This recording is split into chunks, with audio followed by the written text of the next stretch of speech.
بسم الله الرحمن الرحيم اللهم صل على محمد وآله وأصحابه أجمعين. بسم الله الرحمن الرحيم.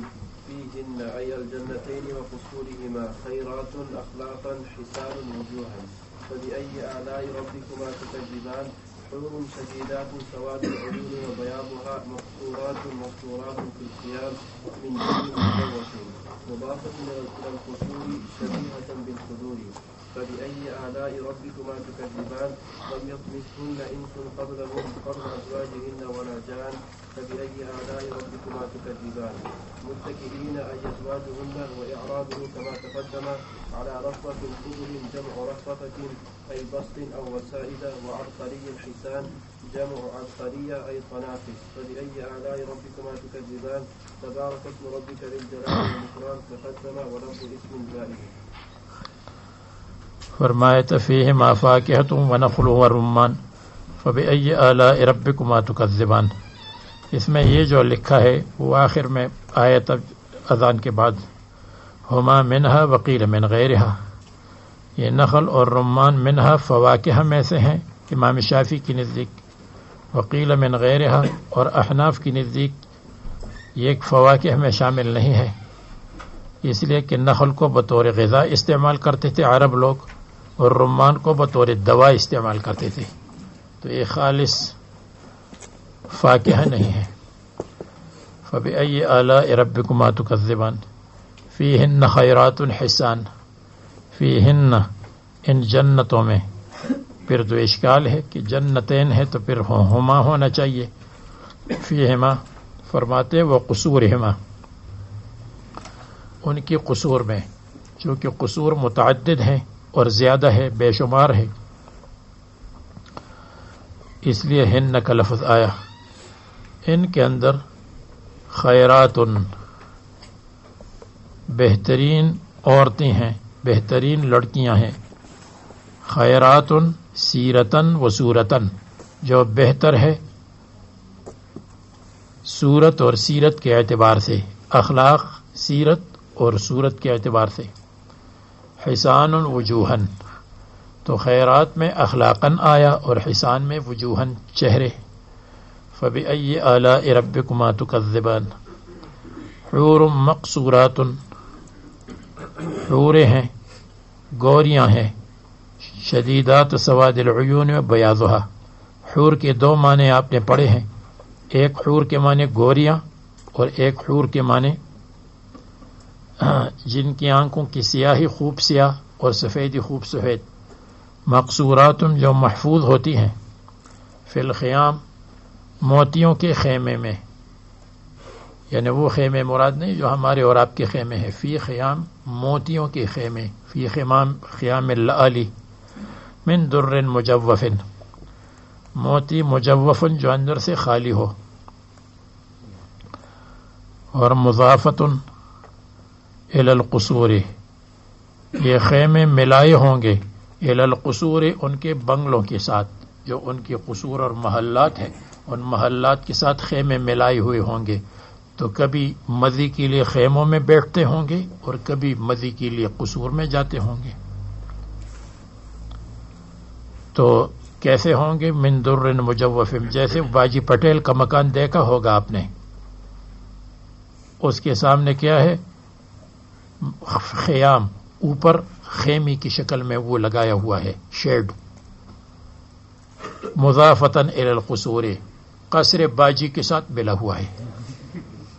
شبیہتن بالخدور، اور وہ مشابہ ہیں پردوں کے ساتھ، یعنی وہ پردے کے ساتھ مشابہ ہے، جیسے پردے کے اندر آدمی بیٹھا رہتا ہے تو وہ بھی پردے کے ساتھ مشابہ ہوتا ہے. فبأي آلاء ربكما تكذبان، تو اندر ہوگا بادشاہی پروگرام قصور اور باہر ہوگا دیہاتی پروگرام. اس میں چارپائی بھی ہوگی، اس میں پانی کا غبارہ اور پانی نکلنے کا فوارہ بھی ہوگا، یہ دونوں ساتھ ملے ہوں گے. فبأي آلاء ربكما تكذبان لم يطمثهن انس قبلهم ولا جان، پہلے گزر چکا. فبأي آلاء ربكما تكذبان متکئین علی رفرف،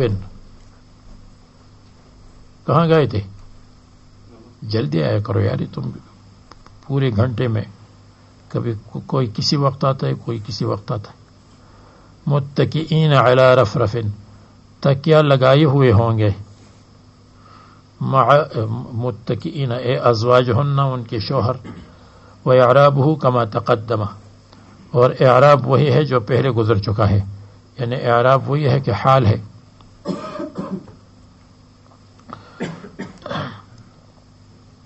علی رفرف خضر، اور وہ تکیہ لگائے ہوئیں گے علی رفرف خضر.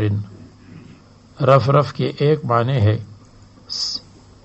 قالین، اور خضر کے معنی سبز، سبز قالین.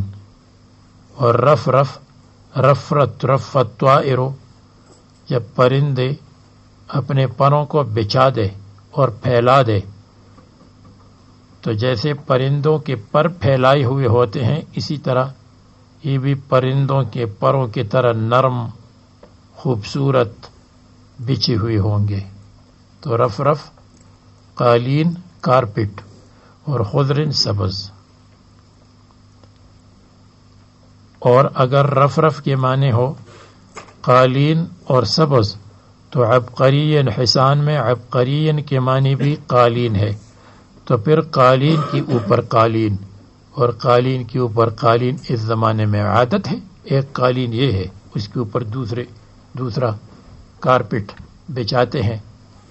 نیچے ہوتا ہے ساؤتھ افریقہ کا بنا ہوا مثلا، اور اوپر ہوتا ہے ایران کا بنا ہوا قالین. اور رفرف خضر اس کے دوسرے معنی ہے. رفرف خضر وہ تخت جس پر پردے لٹکی ہوئے ہوں، تخت جس پر، جیسے آپ نے سورہ نجم میں پڑھا تھا یا نہیں پڑھا تھا کہ جبریل کو دیکھا، وہاں رسول اللہ صلی اللہ علیہ وسلم نے دیکھا علی رفرف، رفرف کو دیکھا، وہاں رفرف کا ذکر آیا تھا سورہ نجم صفحہ 438 پر، 438 دوسری سطر. من عجائب فرآ من عجائب الملکوت فرآ رفرفا خضرا سد افق السماء، رفرف کو دیکھا. تو رفرف کے معنی وہ تخت جس کے اوپر پردے لٹکے ہوئے تھے، جیسے لفٹ کی طرح. تو جیسے وہاں یہاں بھی، تو وہ تکیہ لگائے ہوئے ہوں گے علی رفرفن، ان تختوں پر بیٹھے ہوں گے. رفرفن تکیہ لگائی ہوئی جو سبز ہے، یعنی جس کے پردے سبز ہوں گے، اس کو بھی رفرف کہتے ہیں. اس لیے کہ رفرف تو پروں کو کہتے ہیں. جیسے پر، جب پرندے کے پر ہے تو کچھ ملے ہوتے ہیں، کچھ الگ الگ ہوتے ہیں، درمیان میں خلا نظر آتا ہے. تو آج کل بھی فیشنیبل جگہوں پر ایک کھانے پینے کے یا بیٹھنے کے لیے جگہ بناتے ہیں، اور اس کے اوپر وہ پروں کی طرح الگ الگ وہ ہوتے ہیں، پردے ہوتے ہیں. سمجھ گئے؟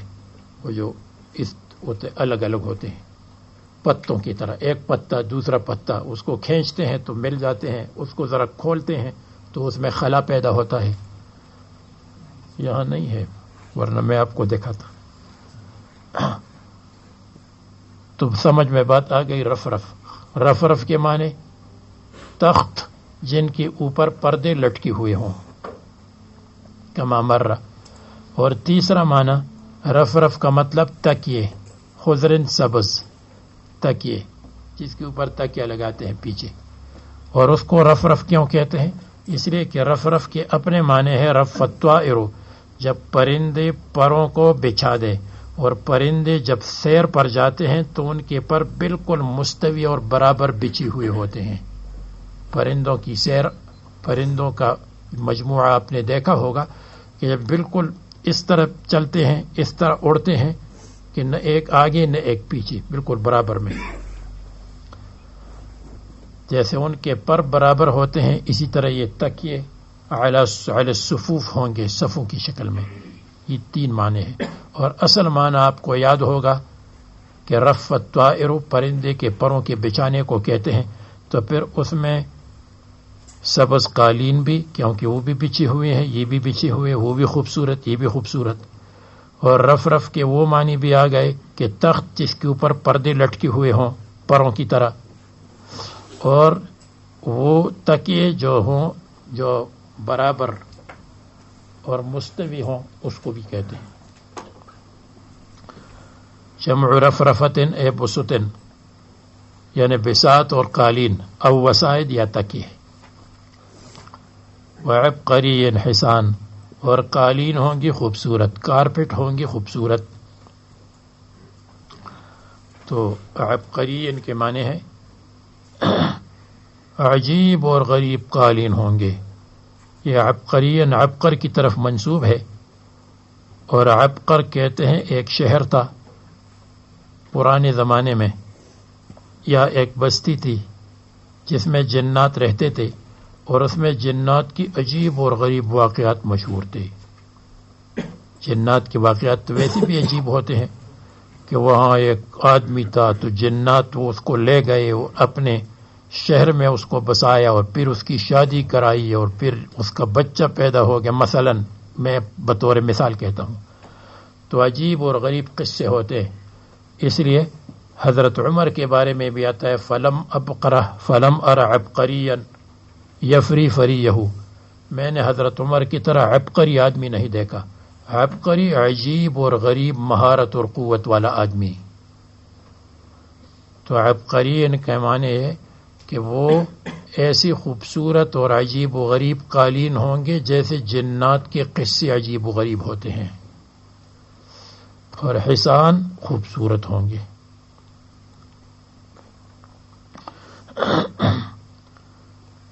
تو وہ بھی قالین، یہ بھی قالین. تو اگر دونوں قالین کے معنی میں ہو تو ایک اوپر ایک نیچے. یہ عبقریتن کی جمع ہے جس کے معنی ہے اے تنافس. تنافس، تنفس اور تنفس کی جمع ہے، اور تنفس کے معنی ہے وہ قالین. حاشیہ میں دیکھو، حاشیہ نمبر 32، تنافس. یہ حاشیہ آپ کو اس لیے سنا رہا ہوں کہ آپ مطلب سیکھ لیں. بساط لہو خمل رقیق، بساط مل گیا. بساط کارپٹ ہے، لہو خمل رقیق جس کے لیے خمل ہے رقیق. سمجھ گئے بات؟ سمجھ میں آ گئی. جس کے لیے خمل ہے رقیق ہو گیا. وہ ہمارے ایک مولوی صاحب تھے، وہ ابھی فارغ ہو گئے تھے، اور اپنے استاذوں کے سامنے وہ پڑھا رہے تھے، ختم قرآن کر رہے تھے، یعنی درس دے رہے تھے. اب جب اساتذہ کے سامنے کر رہے تھے تو بھول گئے. تو اس کا ترجمہ کیا؟ من شر النفاثات فی العقد، نفاثات کی شر سے پناہ مانگتا ہوں عقد میں. تو ساتھیوں نے اس کا نام رکھا مولانا من شر النفاثات فی العقد. تو یہ ترجمہ ہے. لہو خمل رقیق، جس کے لیے روئی ہے، رقیق نرم. روئی اس کو کہتے ہیں جیسے یہ ہے، اس کے وہ جو اوپر نکلی ہوئے ہیں، اس میں ہو یا چادروں میں ہو تو اس کو کہتے ہیں یہ روئی. اور رقیق خمل کی دوسرے معنی ہے، خمل رقیق کی دوسرے معنی ہے جس کے لیے جھالر ہو. جھالر، جھالر اس کو کہتے ہیں کہ جیسے وہ چادر ہو تو اس کی نیچے جو بناتے ہیں وہ اسی کو کہتے ہیں. وہ چادر کسی کے پاس اگر ہو تو معلوم ہو جائے گا ہے اس کے نیچے. ہاں یہ دیکھیے، جب بھی ہمارا کوئی مسئلہ اٹک جاتا ہے تو انیس کے پاس اس کا حل ہوتا ہے، اسی کو کہتے ہیں جھالر.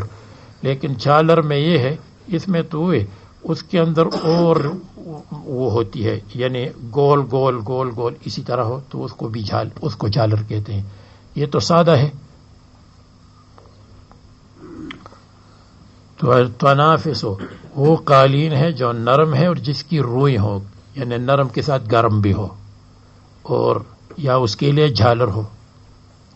خمل دونوں کو کہتے ہیں. فبأي آلاء ربكما تكذبان تبارک اسم ربک ذی الجلال والاکرام. مبارک ہے اللہ تعالیٰ کا نام، اللہ تعالیٰ کی ذات بھی مبارک اور قابل عظمت، اور اللہ تعالیٰ کا نام بھی قابل عظمت ہے. اللہ تعالیٰ کی ذات کی توہین اور نام کی توہین دونوں کفر ہے. اور تبارکہ تعاظم کے معنی میں ہے، برکت دینے والا ہے. ذی الجلال جلالی صفات والا ہے، والاکرام اور جمالی صفات والا ہے. ذی الجلال سلبی صفات والا ہے، لیس بجسم لیس بعرض لیس بجوہر. والاکرام اور ثبوتی صفات والا ہے. اللہ فرد حق، اور اللہ تعالی صمد، اللہ تبارک و تعالی واحد لا شریک ہے. یہ ثبوتی صفاتی ایجابیہ، ذی الجلال صفاتی سلبیہ اور اکرام صفاتی ایجابیہ والے ہیں. تقدمہ اور اسم کا لفظ زائد ہے لیکن اس کی ضرورت نہیں ہے. اللہ تعالیٰ کا نام بھی مبارک ہے، اللہ تعالیٰ کی ذات بھی مبارک ہے. تو اس میں ما قبل میں جو دو جنتیں ہیں اور ما بعد میں بھی جو دو جنتیں آئیں، تو ان دو جنتوں میں فرق جو ہے وہ متعدد طرق پر ہے. مثلا پہلی دو جنتوں میں عینان تجریان ہے، یہ اعلیٰ درجے کی چیز ہے کہ چشمہ ہے اور بہہ رہا ہے. اور نمبر 2 جنتوں میں عینان نضاختان ہے، نضاخہ فواری کی شکل میں. تو فواری کی شکل میں اتنا مفید نہیں ہے جتنا جریان اور چلتا ہوا پانی مفید ہے. ما قبل میں آیت من کل فاکہۃ، ہر قسم کے فاکہے ہوں گے. اور نمبر 2 میں فاکہۃ آیا، صرف فاکہۃ، اس لیے اس میں زیادہ مبالغہ ہے. نمبر 1 میں آیا قاصرات الطرف، وہ اپنی نظر کو اپنے شوہروں پر محدود رکھیں گے، قاصرات. اور نمبر 2 میں آیا مقصورات. قاصرات کا درجہ مقصورات سے بہتر ہے کہ باہر جا کر کی کسی کی طرف اس کی نظر ہی نہیں جاتی. تو وہاں قاصرات اور یہاں مقصورات. اور نمبر 4 وہاں اس میں یہ آیا تھا کہ ان کے حسن میں تشبیہ آئی تھی، کأنہن الیاقوت والمرجان. اور یہاں تشبیہ نہیں آئی، خیرات حسان، بغیر تشبیہ کی. تو وہاں تشبیہ والی اعلیٰ ہے اور یہ اس کے مقابلے میں ادنا ہے. سورہ واقعہ مکی ہے اور ترتیب قرآنی میں 56 سے 56 ہے. ترتیب نزولی میں 46 لکھا ہے، 46. سورہ طٰہٰ کے بعد اور سورہ شعراء سے پہلے سورہ شعراء. اور ما قبل میں ایک ما قبل کے ساتھ دونوں میں جنتوں کی نعمتوں کا ذکر ہے. وہاں بھی ذکر النعم اور یہاں بھی ذکر النعم. اور یا یہ کہ وہاں ذکر النعم اور یہاں ذکر من شکرہا، جو نعمتوں کا شکریہ ادا کرتے ہیں تو ان کا اصحاب الیمین ہے، سابقین ہے، ان کا ذکر ہے.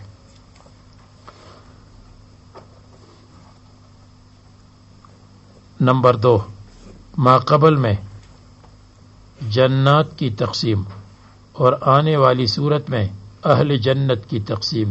اہل جنت 2 سابقین ہے اور اصحاب المیمنہ. نمبر 3 ما قبل میں اذا انشقت السماء فکانت وردۃ کالدہان. اور آنے والی صورت میں اذا وقعت الواقعہ، وہاں آسمانوں کے پھٹنے کا ذکر ہے اور یہاں قیامت کے آنے کا ذکر ہے. دونوں کا خلاصہ ایک ہے. ما قبل میں بشارات کا ذکر ہے بشارتوں کا، یہ نعمت، اور آنے والی صورت میں اہل البشارات کا ذکر ہے، اور یہ 4 ہو گئی۔ اور نمبر 5 وہاں قرآن کریم کی صفت ہے، علم القرآن خلق الانسان، اور یہاں اہل قرآن کی صفت ہے۔ اہل قرآن کون کون لوگ ہیں جو قرآن کریم پر ایمان لاتے ہیں؟ اصحاب المیمنہ اور سابقون، ان کا ذکر ہے۔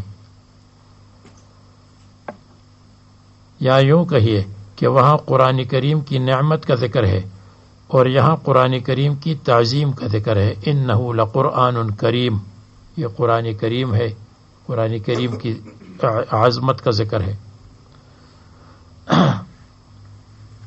اور ما قبل صورت میں اظہار رحمت کا ذکر ہے، اللہ تبارک و تعالیٰ کی رحمت اللہ تعالیٰ نے کیسے ظاہر فرمایا۔ اور آنے والی صورت میں اظہار ہیبت کا ذکر ہے، اذا وقعت الواقعہ لیس لوقعتها کاذبہ، جو بڑی مصیبت آنے والی ہے اس کا ذکر ہے۔ اور نمبر پتہ نہیں کتنا ہو گیا، وہاں جنات کا ذکر ہے اور یہاں جنات کی تقسیم ہے کہ جنت کی کتنی قسمیں ہوں گی۔ پانی کی جنت، پانی کی نہر ہے انہار الجنت، اور شراب کی نہر ہے، دودھ کی نہر ہے، شہد کی نہر ہے، یہ سب بیان فرمائیں گے۔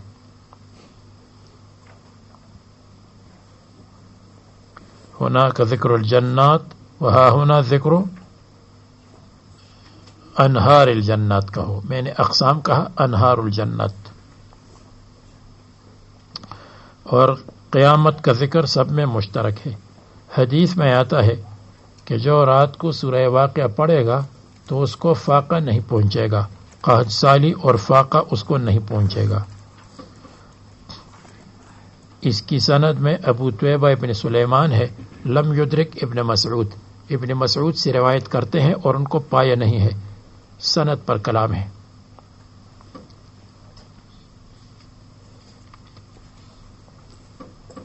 ایک اور روایت میں آتا ہے جو سورہ واقعہ پڑھے گا تو غافلین میں سے نہیں لکھا جائے گا۔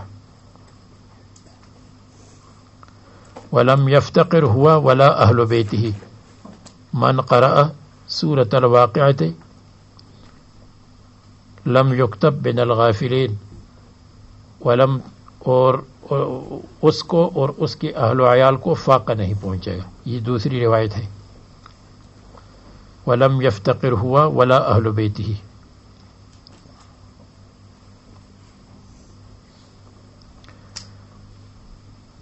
إلا فبهذا الحدیث اور ثلۃ من الاولین، اس کو مستثنیٰ کیا۔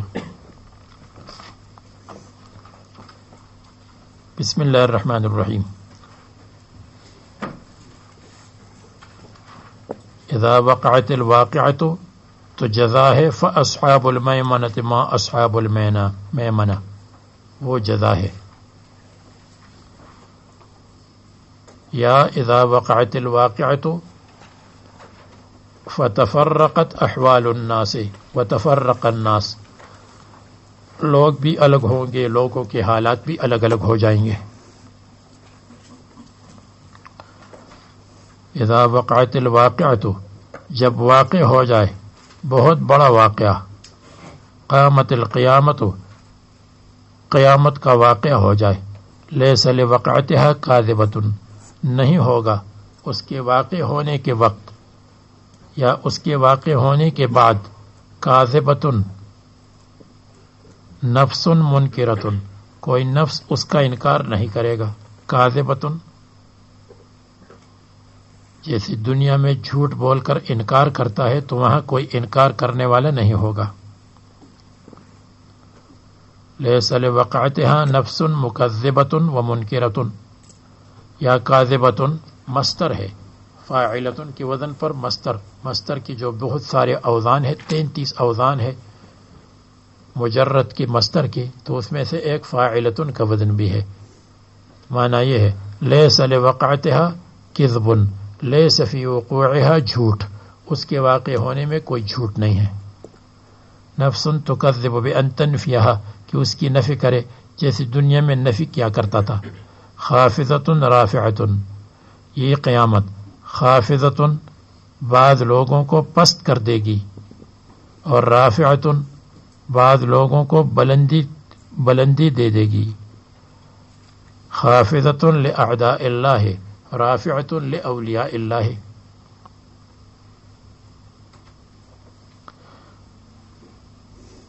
اور یہ لوقعتها میں لام بمعنی وقت ہے، لیس وقت وقوعها کاذبۃ، یا لام بمعنی اجل ہے، لیس لاجل وقعتها کاذبۃ.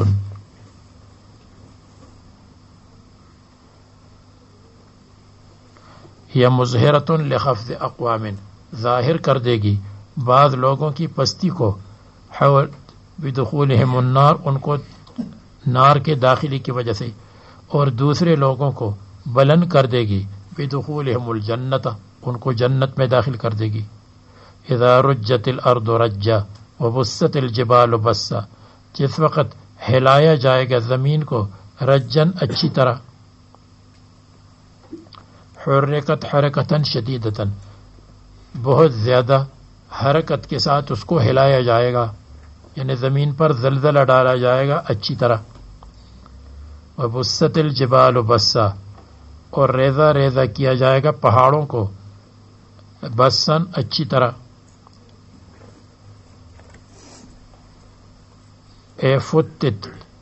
فتتت یعنی تفتیت سے ہے، یا فتتت تفتیت یا فتت، جس کے معنی ہے ریزہ ریزہ کرنا. اور بسا کے ایک معنی ریزہ کا معنی تھوڑا تھوڑا چھوٹا چھوٹا کرنا، اور بسا اس کے ایک معنی ہے چلانا. بس الغنم اذا ساق الغنم، تو بست الجبال بسن، پہاڑوں کو چلایا جائے گا چلانا، پہاڑوں کا چلانا، جیسے آج آپ نے پڑھا. چلانے کا مطلب اڑایا جائے گا. فکانت ہباء منبثا، پس ہو جائیں گے پہاڑ ہباء غبار، منبثا پھیلا ہوا، منتشر. وسیرت الجبال فکانت سرابا، منتشرا. اور دوسرا اذا بدل ہے پہلے اذا سے. وکنتم فی ازواجا ثلاثا، اور تم ہو جاؤ گے قیامت میں ازواجا اصنافا ثلاثا، 3 قسموں میں منقسم ہو جائیں گی، 3 قسمیں، یعنی ہر ایک اپنے مثل کے ساتھ ہوگا تو 3 قسمیں ہوں گی. اصحاب المیمنہ اور اصحاب المشأمہ اور سابقون.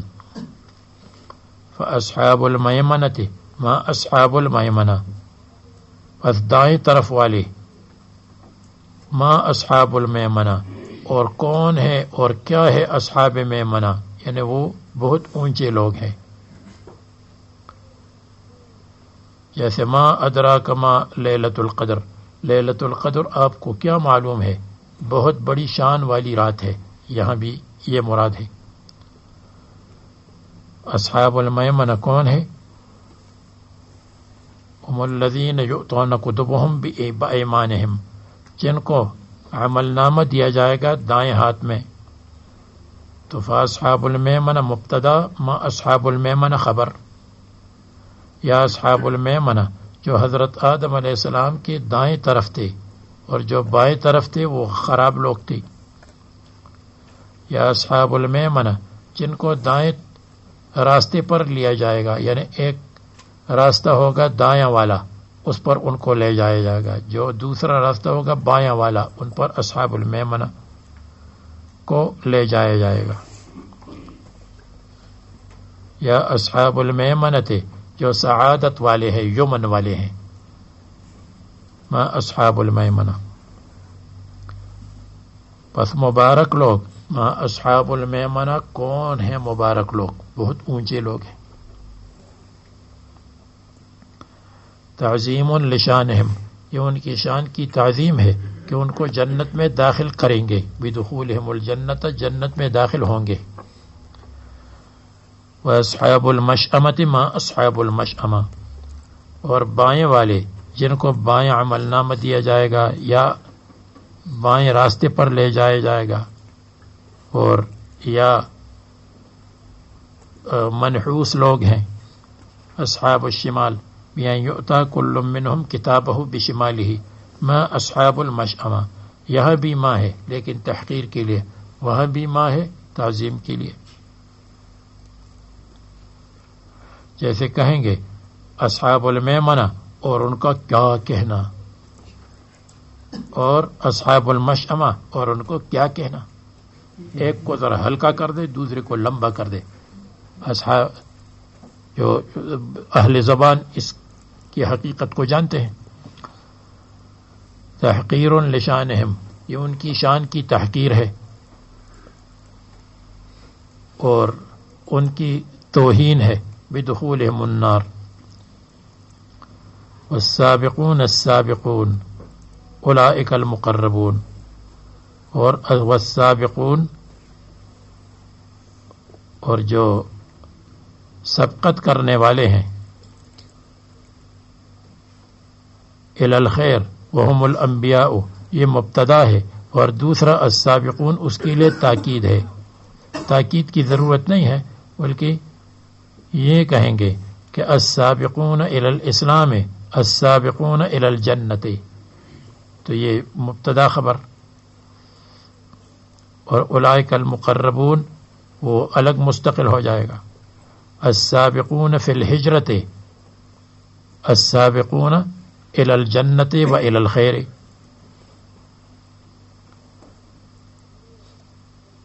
تو جو سابقون الی الاسلام ہے یا سابقون فی الہجرت ہے. اور بعض کہتے ہیں سابقون الصحابۃ کلہم السابقون، اس میں ہجرت میں سبقت کری کیا نہ کرے سب سابقین ہیں. خیر امتی قرنی ثم الذین یلونہم ثم الذین یلونہم. بہرحال السابقون الی الاسلام جمیع الصحابہ، السابقون الی الجنت، ان کا کیا حال ہوگا؟ اولئک المقربون. ما شانہم، ان کی شان کیا ہے؟ اولئک المقربون، یہ ان کی شان ہے.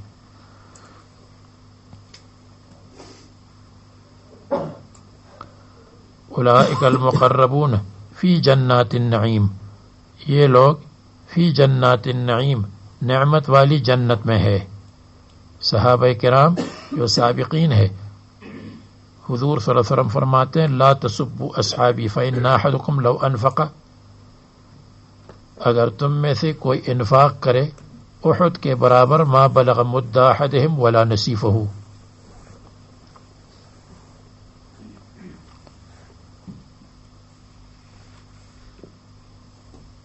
فی جنات النعیم، یہ جنت النعیم میں ہے. ثلۃ من الاولین وقلیل من الآخرین، یہ سابقین کون ہے؟ ثلۃ من الاولین، یہ بڑی جماعت ہے. ثلۃ جماعت کبیرۃ من الاولین، اولین میں سے. وقلیل من الآخرین، اور قلیل ہے من الآخرین، بعد والوں میں سے. یہ سابقین جو اعلیٰ درجے کے لوگ ہیں، تو جماعت کبیرۃ من الاولین اور قلیل من الآخرین، اس کا کیا مطلب ہے؟ اس کی تین معنی ہیں. اس کا ایک معنی یہ ہے کہ سابقون ثلۃ من الاولین جماعت کبیرۃ من الامم السابقۃ وقلیل من الآخرین وقلیل من هذه الامت، اس امت میں قلیل ہے اور مقربین اگلی امتوں میں زیادہ ہے. یہ صحیح. اور کیوں؟ اس لیے کہ پہلی امتوں میں انبیاء علیہ السلام زیادہ تھے، اور انبیاء علیہ السلام کی خصوصی دوست بھی زیادہ تھے. جب انبیاء 1,24,000 تو انبیاء گزرے ہیں، تو اس لیے السابقون سے وہی لوگ مراد ہے. اور ثلۃ من الاولین یعنی جماعت کبیرۃ من الامم السابقۃ، جن میں انبیاء علیہ السلام، صدیقین، شہداء، متقین، اہل جہاد، یہ سب آ گئے. لیکن یہ توجیہ زیادہ صحیح نہیں ہے، اس لیے کہ حضرت ابو ہریرہ سے، حضرت ابو بکر سے رضی اللہ عنہ مرفوعا مروی ہے کہ ہما جمیعا من هذه الامت، یہ دونوں اس امت میں سے ہیں. ثلۃ من الاولین اس امت سے، قلیل من الآخرین اس امت سے، یعنی دونوں اس امت میں سے ہیں. دوسری توجہ یہ ہے کہ یہ ثلۃ من الاولین اور قلیل من الآخرین یہ ہر امت میں ہے، ہر امت میں. تو بنی اسرائیل مثلا موسیٰ علیہ السلام کی امت میں ثلۃ من الاولین وقلیل من الآخرین یہ سابقین ہے. حضرت عیسیٰ علیہ السلام کی امت میں ثلۃ من الاولین وقلیل من الآخرین سابقین ہے. یہاں علی ھذا القیاس ابراہیم علیہ السلام وغیرہ وغیرہ.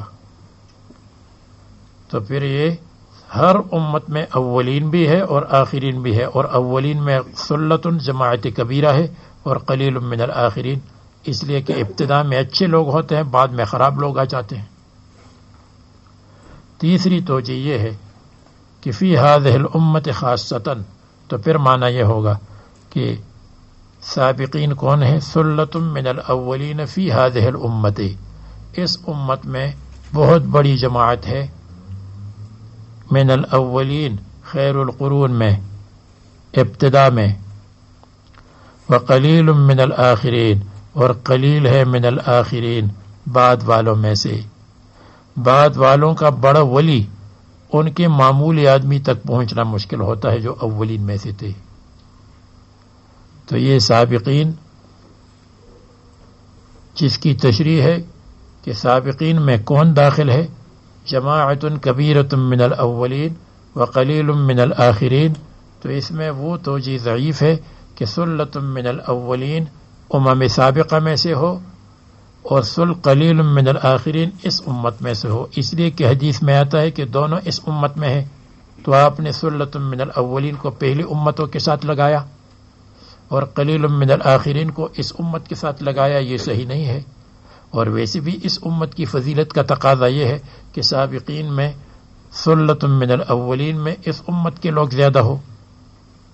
اور دوسری توجہ کہ فی کل امت سابقون جماعت من الاولین و جماعت قلیلۃ من الآخرین فی کل امت. اور تیسری توجہ کہ یہ ثلۃ من الاولین قلیل من الآخرین جو سابقین ہے تو یہ سب اس امت میں ہے. یہ مبتدا ہے جماعت من الامم الماضیۃ وقلیل من الآخرین من امت محمد صلی اللہ علیہ وسلم. مصنف نے پہلی توجہ کو لے لیا، وہم السابقون من الامم الماضیۃ، اور وہ سابقین ہیں اس امم ماضیہ میں سے اور اس امت میں سے. لیکن امم ماضیہ میں سے جو سابقین ہے وہ کثیر ہے اور اس امت میں سابقین قلیل ہے بقول اس توجہ کی. اور جو دوسری توجہ ہے تو اس میں اس امت میں بھی جماعت من الاولین سابقین میں شامل ہے، اس امت میں بھی اور دوسری امتوں میں بھی. اور تیسری توجہ میں تو سب اس امت کی فضیلت ہو جائے گی کہ سابقین جو ہے جماعت کبیرۃ من هذه الامہ وقلیل من الآخرین فی هذه الامہ. اور ان کا کیا حال ہوگا؟ علی سرر موضونۃ، یہ بیٹھے ہوں گے، رہتے ہوں گے، علی سرر تختوں پر، تخت پر یا چارپائیوں پر، موضونۃ جو بنے ہوئے ہوں گے، موضونۃ جو بنے ہوئے ہوں گے، منسوجۃ بقضبان الذهب والجواہر، شاخوں کے ساتھ سونے اور جواہر کے.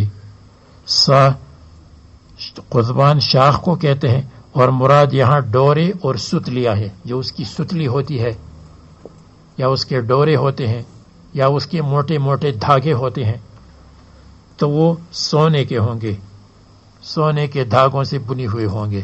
والجواہر جیسی ستلی ہوتی ہے. قضبان قضیب کی جمع ہے، قضیب شاخ کو کہتے ہیں، اور جیسے شاخ لمبی ہوتی ہے تو یہاں مراد اس سے ڈورے ہے.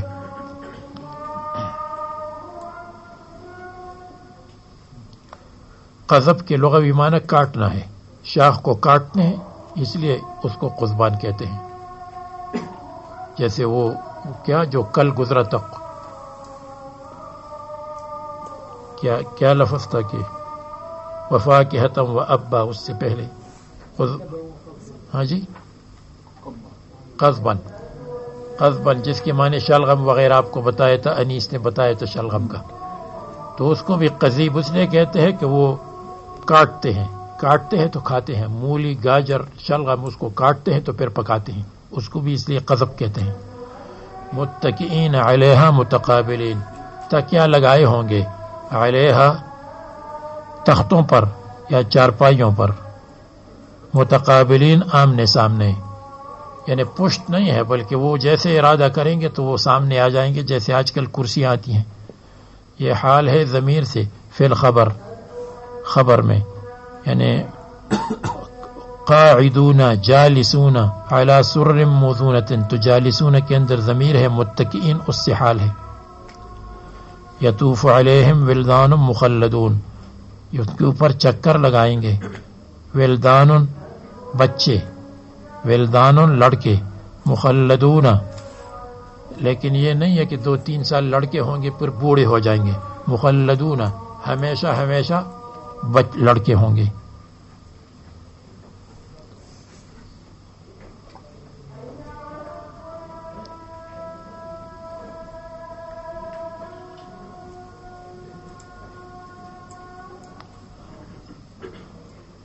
علی شکل الاولاد، بچوں کی شکل پر، لڑکوں کی شکل پر.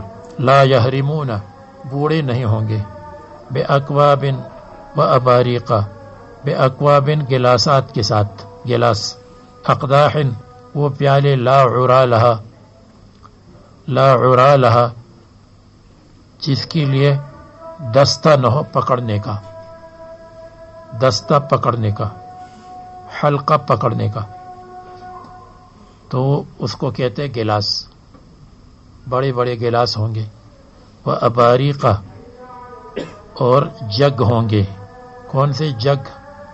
لہا عرن و خراتیم، جس جگ اور لوٹے، لہا عرن اس کے لیے پکڑنے کا دستہ ہوگا. وہ خراتیم، اور پانی نکالنے کے لیے نلکی ہوگی. خراتیم نلکی کو کہتے ہیں جو ہاتھی کی خرطوم کے ساتھ مشابہ.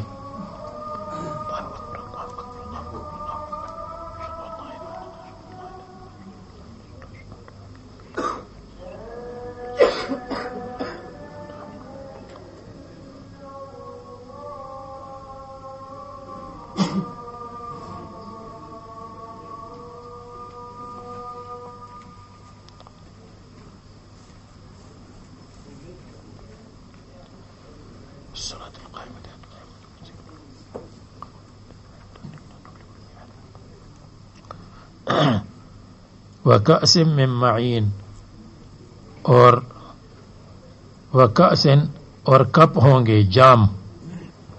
کپ کیا کہتے ہیں؟ جام کو جو پھیلا ہوا ہو، اسی طرح اس کو کہتے ہیں جام، کٹورا. جام عربی کا لفظ ہے. کلکم قد اخذ الجام ولا جام لنا، ما الذی ضر مدیر الجام لو جام لنا. ہر ایک کے پاس کپ ہے اور میرے پاس جام نہیں ہے. ساقی کو کیا ہوتا اگر میرے ساتھ بھی احسان کرتا. جام لنا، عام لنا معاملتاً جمیلتاً. انشاءاللہ مختصر المانی آپ عالم برزخ میں پڑھیں گے تو یہ شعر اس میں آ جائے گا. وَكَأْسٍ مِّن مَّعِينٍ، تو کپ ہوں گے یا جام ہوں گے، شراب کا جام. من معین، شراب کے چشمے سے. معین شراب کا چشمہ. اگر کوئی کہے کأسن مفرد کیوں آیا، جواب یہ ہے کہ اس سے مراد جنس ہے، جنس جام. اور یا یہ ہے کہ کأسن مفرد اس لیے آیا اگرچہ گلاسات بے شمار ہوں گے لیکن وہ ایک گلاس ہی پیئیں گے محبت کی وجہ سے. ایک نے پیا تو دوسرا نے محبت کی وجہ سے وہیں سے پی لیا. اتنی محبت ہوگی آپس میں، ورنہ وہاں گلاسات کی کیا کمی ہے، جام کی کوئی کمی نہیں.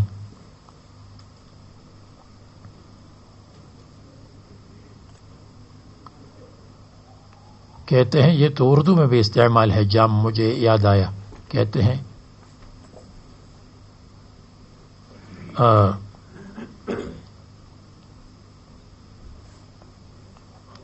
یہ کوئی جام ہے یا جام نما یاد نہیں، میرے ساقی تیری آنکھوں کے سوا یاد نہیں.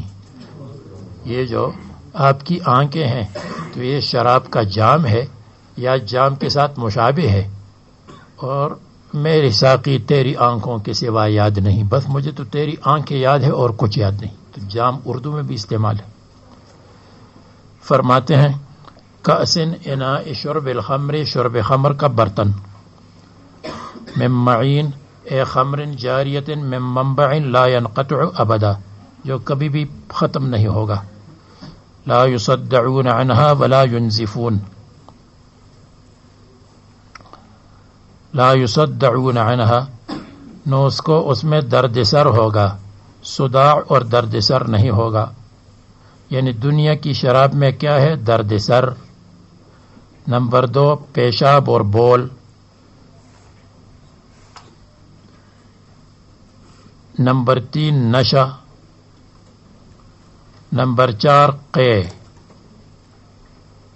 یہ جو بار بار پیتے ہیں وہ تو عادی ہو جاتے ہیں، لیکن یہ 4 چیزیں ہیں. تو آخرت کی شراب میں نشہ بھی نہیں، درد سر بھی نہیں، پیشاب بھی نہیں، اور قے بھی نہیں ہے. تو اصل میں درد سر نشہ پیدا ہوگا، درد سر پیدا ہوگا، پھر نشہ پیدا ہوگا، پھر اس کی وجہ سے قے ہوگی. صداع کہتے ہیں درد سر کو، اتنا درد سر کہ سر پھٹ رہا ہو اس کو کہتے ہیں صداع.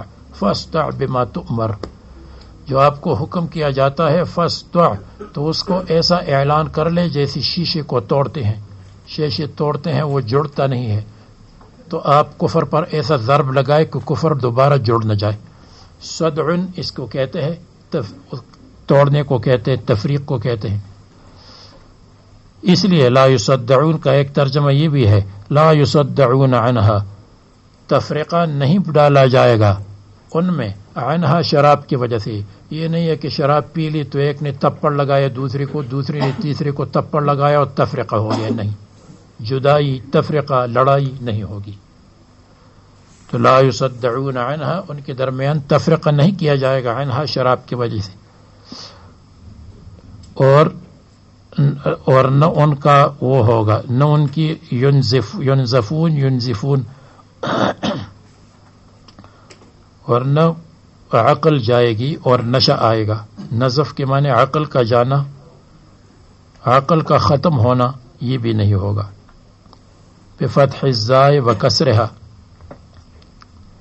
من نزف ینزفون وانزف ینزفون. اے لا يحصل لهم منها صداع ولا ذهاب عقل. نزف اصل میں اس کو کہتے ہیں کہ پانی نکالے کنویں سے پانی نکالنا. تو نزف اس کو کہتے ہیں کہ بے ہوشی کی وجہ سے قے کر لے اور بے ہوش ہو جائے، بے ہوشی کی وجہ قے کر لے اور بے ہوش ہو جائے، اسی کو کہتے ہیں. بخلاف خمر الدنیا وفاکہۃ مما یتخیرون. چلیے اس کو